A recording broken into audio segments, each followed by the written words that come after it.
মহিলাৰী ছাৰে আগতে বেপাৰী বুলি কৈছিল, আমিহে চিনি পোৱা নাছিল। এতিয়া আমি প্ৰুভ কৰিব পাৰিলোঁ যে প্ৰমোদ বড়োৱে বেপাৰী। এটা সমগ্ৰ BTCত আমি BPFে পূব, পশ্চিম, উত্তৰ, দক্ষিণ সব সাইডত আৰু বিভিন্ন জাতি জনগোষ্ঠী আৰু সকলো সেকশনৰ মানুহসকলে পুনৰ BPF চৰকাৰত আহিব লাগে, হাগ্ৰামা মহিলাৰী ছাৰে চিফ হ'ব লাগে বুলি BTC ৰাইজসকলে কৈছে। কাৰণ পৰিৱৰ্তনৰ নামত যি শাসনত আহিলে প্ৰমোদ বড়ো তেখেতসকলে সকলোকে মিছা প্ৰতিশ্ৰুতি দি আজি সকলো সেকশনৰ মানুহসকলে আজি তেওঁলোকে বহুত প্ৰব্লেমত আছে। কাৰণ প্ৰমোদ বড়োসকলে বিজনেছ কৰি আছে। হাগ্ৰামা মহিলাৰী ছাৰে কৈছিল প্ৰমোদ বড়ো বেপাৰী, কাৰণ তেওঁৱে এজন বেপাৰী। তেওঁৱে BTC অঞ্চলৰ ৰাইজসকলৰ ইমোশ্যন লগত খেলি আছে।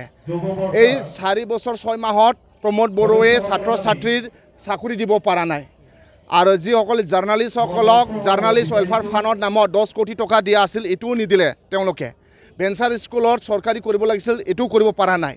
সেইকাৰণে এই 5 বছৰৰ প্ৰমোদ বড়োৱে এটাও কাম কৰা নাই। উদাহৰণ হিচাপে হাগ্ৰামা মহিলাৰী ছাৰে তেওঁৱে তাৰ শাসনকালত তেওঁৱে CIT বনাইছে, বডলেণ্ড গেষ্ট হাউচ বিভিন্ন ঠাইত বনাইছে, 10টা সাব ডিভিজন বনাইছে, মেডিকেল কিবা বনাইছে। হাগ্ৰামা মহিলাৰী ছাৰে কম্পেয়াৰ কৰাত বিৰাট ভাল কাম কৰিছে, কিন্তু প্ৰমোদ বড়ো একো কৰা নাই। তেওঁৱে সব অকল বিজনেছ কৰিছে। তেওঁৱে BTC অঞ্চলৰ পৰা যিমান হিল বালি তেওঁৱে সব বিক্ৰী কৰি দিলে। ইয়াৰ কাৰণে প্ৰমোদ বড়োক হাগ্ৰামা মহিলাৰী ছাৰে আগতে বেপাৰী বুলি কৈছিল, আমিহে চিনি পোৱা নাছিল। এতিয়া আমি প্ৰুভ কৰিব পাৰিলোঁ যে প্ৰমোদ বড়োৱে বেপাৰী। এতিয়া আমাৰ দলত আমি শাসনত আহিম। বহুত যিসকলে অন্য দলত আছিলে তেওঁলোকে আমাৰ দলত আহিছে। ইয়াৰ কাৰণে মই আজি টংলাৰ পৰা প্ৰমোদ বড়োলৈ চেলেঞ্জ কৰিব বিচাৰিছোঁ যে আজিলৈকে প্ৰমোদ বড়োৱে হওক UPPৰ কোনো নেতাই অকলে ইলেকশ্যন খেলিম বুলি তেওঁলোকে ক'বলৈ সাহস নাই। প্ৰমোদ বড়ো ডাঙৰীয়া আৰু তেওঁলোকৰ মন্ত্ৰীসকলে সাহস নাই। জানে তেওঁলোকে অকলে ইলেকশ্যন খেলিলে তেওঁলোকে 40টা সমষ্টিৰ এটাও তেওঁলোকে নিজিকিব। সন্মানীয় হাগ্ৰামা মহিলাৰী ছাৰে অকলে ইলেকশ্যন খেলিম বুলি কৈ আছে, কাৰণ তেওঁৰ সাহস আছে। তেওঁৱে চাইছে, তেওঁৱে বুজি পাইছে যে এবাৰ BPFত ৰাইজসকলে আহি গৈছে, নিজে নিজে হিল দল ভাঙি কিনি BPF ওচৰত আহিছে। ইয়াৰ কাৰণে যদি প্ৰমোদ বড়োৱে নিজকে যদি হেভি ৱেইট নেতা বুলি ভাবে, তেখেতে বৰ্তমানত চিফ হৈ আছে, তেওঁৱে কওক না যে অকলে UPPলে ইলেকশ্যন খেলিম বুলি। কাৰণ তেওঁলোকৰ গ্ৰাউণ্ড স্থিতিত UPPল বিৰাট দুৰ্বলতা, তেওঁলোকে কাম কৰিব পৰা নাই। প্ৰতিশ্ৰুতি দিয়াসকলে তেওঁলোকে পূৰণ কৰিব পৰা নাই। সেইকাৰণে UPPলে গাঁৱত যাব নোৱাৰে, গাঁৱত গ'লে ৰাইজসকলে খেদিব। ইয়াৰ কাৰণে তেওঁলোকে অকলে ইলেকশ্যন খেলিম বুলি তেওঁলোকে ক'ব পৰা নাই। BPFৰ বৰ্তমান আৰু BTC যিটো ইলেকশ্যনৰ সময়ত আপোনালোকৰ কিছুমান দলৰ নেতা UPPলত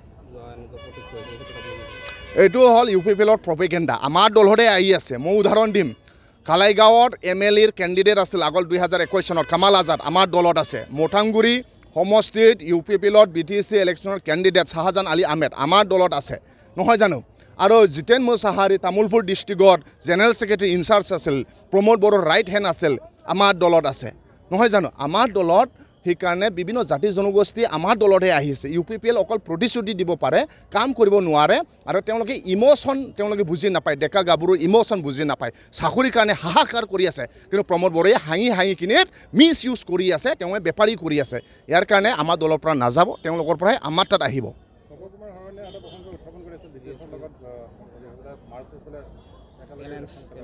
এই ক্ষেত্ৰত সন্মানীয় হাগ্ৰামা মহিলাৰী ছাৰে উত্তৰ দিব। তেওঁৱে আমাৰ দলত মুৰব্বী। মই ভাবোঁ আমি ইয়াৰ উত্তৰ দিয়াটো মই উচিত নহয় বুলি মই ভাবি লওঁ।